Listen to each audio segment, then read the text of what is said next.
Samantala, panukalang magbibigay kapangyarihan sa Pangulo na bawasan o suspendihin ang excise tax sa langis certified as urgent ni PBBM. At may panibagong oil price hike sa susunod na linggo. Nakatutok live si Jasmine Gabriel Galban. Jasmine? Chris, patuloy pa rin nakaabang at nakamonitor ang iba't ibang transport group sa hakbang ng national government kaugnay pa rin sa patuloy na pagtaas sa presyo ng produktong petrolyo. Sa Lunes, nakatakdang isa lang sa ikatlo at panghuling pagbasa ang House Bill 8418 na layong bigyan ng kapangyarihan ng Pangulo na suspendihin o bawasan ang excise tax sa petrolyo kapag may national o global economic emergency. Certified as urgent na ito ni Pangulong Bongbong Marcos. Dahil sertipikado na bilang urgent ng Pangulo, mapapabilis ang pag-aproba sa panukala. Hinihintay na rin ang bersyon ng Senado sa kaparehong panukala.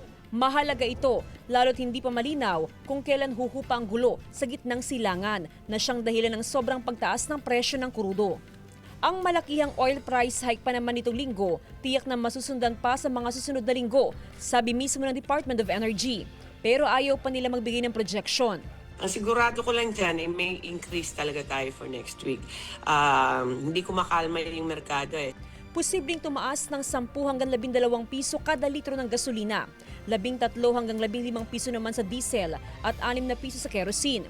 At ayon sa industry sources, base pa lang yan sa presyo ng bentahan ng langis sa global market sa nakalipas na 2 araw. Maaari pa ito magbago, depende sa presyo ng bentahan sa mga susunod na araw.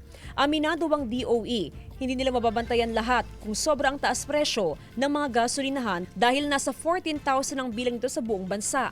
Kaya magsumbong daw sa kanilang website. Pakiusap ng DOE, huwag mag-panic buying. Meron po tayong sufficient supply. Ang presyo lang po talaga yung issue dito. Which is malaki po na problema yun yung presyo. Chris, next week panibagong oil price adjustment ang ipatutupad ng mga kumpanya ng langis. Ayon sa transport group, bagamat merong fuel subsidy na ibibigay ang national government sa mga operator at driver, ay hindi raw yan sapat. Ang kailangan daw nila ay ang malinaw o konkretong hakbang ng national government para masolusyonan ang problema sa patuloy na pagtaas sa presyo ng produktong petrolyo. Chris?